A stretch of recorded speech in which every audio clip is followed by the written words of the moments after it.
Aujourd'hui, la scène ISQ s'est déplacée à l'île d'Orléans pour rencontrer Andréane Omalette.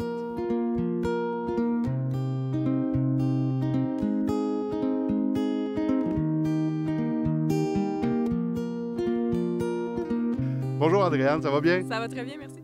Ben, c'est le fun, tu es à l'espace Félix Leclerc ce soir, un beau spectacle. Vraiment, j'ai eu la chance aussi de me promener aujourd'hui. Première fois à l'île d'Orléans pour moi. Ah oui? Oui, c'est magnifique, vraiment. Oui, c'est vrai, c'est super beau, beau décor, c'est très champêtre.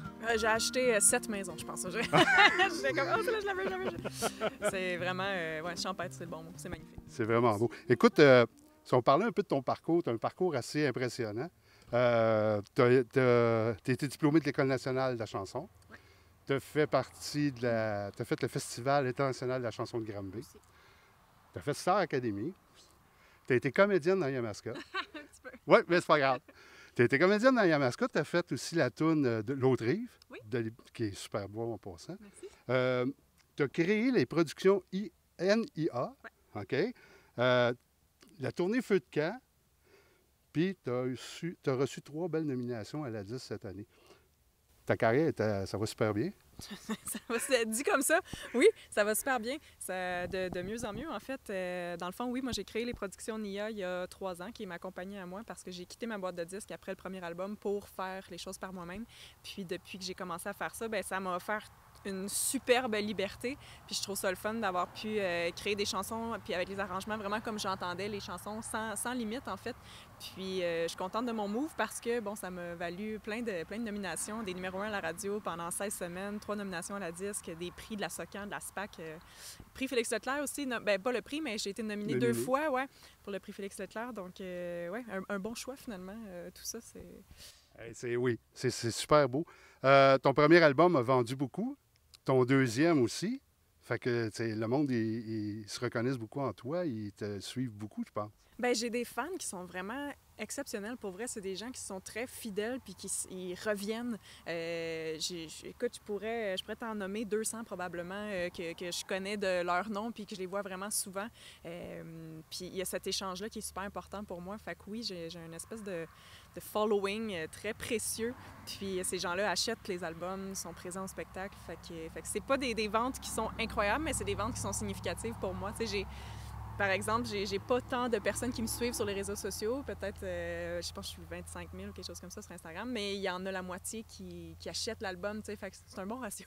Ben, c'est des gens impliqués, fait que c'est ça que je trouve le fun. Ah oui, tu as un bon ratio certain. Écoute, tu es né à Ottawa, ouais. Mais tu as grandi à Granby. Oui. La musique est venue comment dans ta vie?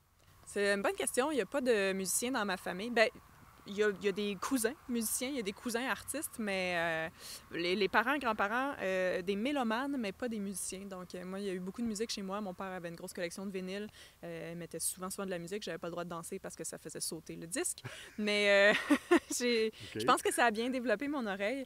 Puis, moi, j'ai commencé à jouer du piano quand j'avais 6 ans. Ma grand-mère m'avait offert des cours de piano. J'en ai joué pendant 10 ans. Puis, c'est vraiment à 15 ans que là, j'ai comme ramassé une guitare. Puis, j'ai appris toute seule. Puis, la première chanson que j'ai jouée, c'était une composition. Fait que j'avais une espèce de désir de m'exprimer. J'étais très gênée, puis ça a été mon médium, ça a été ma façon, moi, de sortir de ma bulle, en fait, d'écrire des chansons. Puis à Star Academy, tu as quand même eu... Ça a bien été pour toi. Tu as beaucoup de monde qui te suivait, il y a beaucoup de monde qui t'ont connu, puis je pense que depuis ce temps-là, tu suives beaucoup. Oui, bien, j'ai fait mes chansons à moi à Star Academy. J'étais une des seules qui faisait ces compositions. Exactement. Fait que je pense que ça a été un bon moment, en fait. Ça a été le moment où les gens se sont, en fait, tout de suite attachés au matériel. D'habitude, tu sais, si on fait les chansons des autres, après ça, tu sors un album 1 an plus tard, puis tu sais pas trop ce que l'artiste va faire exactement. Moi, les gens savaient à quoi s'attendre. Donc, je pense que le public que j'ai rencontré à Star Academy me suivent à cause de cette raison-là. On s'est rencontrés de la bonne façon, en fait. Ah ben c'est bon. Ton deuxième album, tu as mérité 3 belles nominations à la disque. Artiste féminine de l'année. Attends, je vais les lire parce que j'ai trop de notes. Artiste féminine de l'année, tu as eu chanson folk, album folk, puis chanson de l'année. Ouais. Wow! Vraiment, super contente de ça. Encore une fois, la disque, tu sais, c'est une assemblée, c'est une association de producteurs de disques. Ouais. C'est une association dont je ne fais pas partie. Je ne suis pas membre de la disque. Donc, c'est une belle tape dans le dos de leur part, j'ai trouvé, d'inclure comme ça les petits producteurs dans leur party. Ben oui. Puis c'est une superbe tape dans le dos. J'avais l'appui de mes fans, comme je disais tantôt, mais là, c'était un bel appui de l'industrie. Fait que ça m'a fait plaisir. Tu as créé la tournée Feu de camp. Ouais. Ça m'intrigue un petit peu. Tu peux-tu m'en parler? Concept hyper simple, le mot le dit, c'est une tournée de spectacles acoustiques autour des feux de camp. Donc, il y a 4 ans, j'ai parti ça. J'ai fait une quarantaine de shows durant l'été, partout, des campings, des cours arrière, n'importe où il y a un feu de camp. Puis la demande a été tellement grande que je l'ai refait les autres années en proposant à d'autres artistes de le faire aussi. Ouais. Puis là, cette année, ben, je suis seulement productrice, mais il y a 20 artistes qui se promènent partout à travers l'Est du Canada. On peut savoir quelques noms? Bien, certainement. Il y a Jean-Marc Couture, il y a René Wilkin, il y a King Melrose, Pascal Picard, Sophie Pelletier, il y en a 20, Yvan Penneau et plus encore. C'est bon. Le spectacle de ce soir à l'espace Félix-Leclerc, les spectateurs peuvent s'attendre à quoi?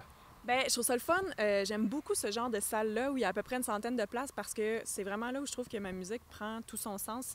Je joue mes chansons comme je les ai écrites, donc guitare-voix. J'ai ma guitariste qui m'accompagne aussi, mais c'est très, très acoustique, très épuré. Fait que je trouve que c'est là qu'on voit vraiment la façon que la chanson a été composée. Ça met beaucoup le texte de l'avant, puis ça me permet de jaser avec le public. Puis ça, j'aime ça. Ouais, il se crée des interactions vraiment cool.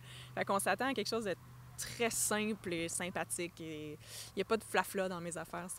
Parce qu'il y a quasiment un feu de camp, là. Ça ressemble à ça. Bien, c'est le fun. Écoute, pour terminer, faire un petit clin d'œil à toi, à ta chanson. Merci, Andréane, d'avoir pris le temps. Ah, ben ça fait plaisir. Merci beaucoup. Il n'y a pas de quoi, merci.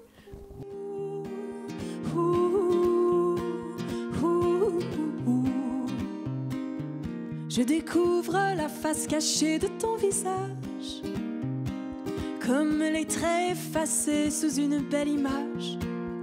Je lis dans tes yeux comme dans ce livre ouvert, et même si tu le refermes, je peux lire au travers. Et là je le vois, tu t'enfonces.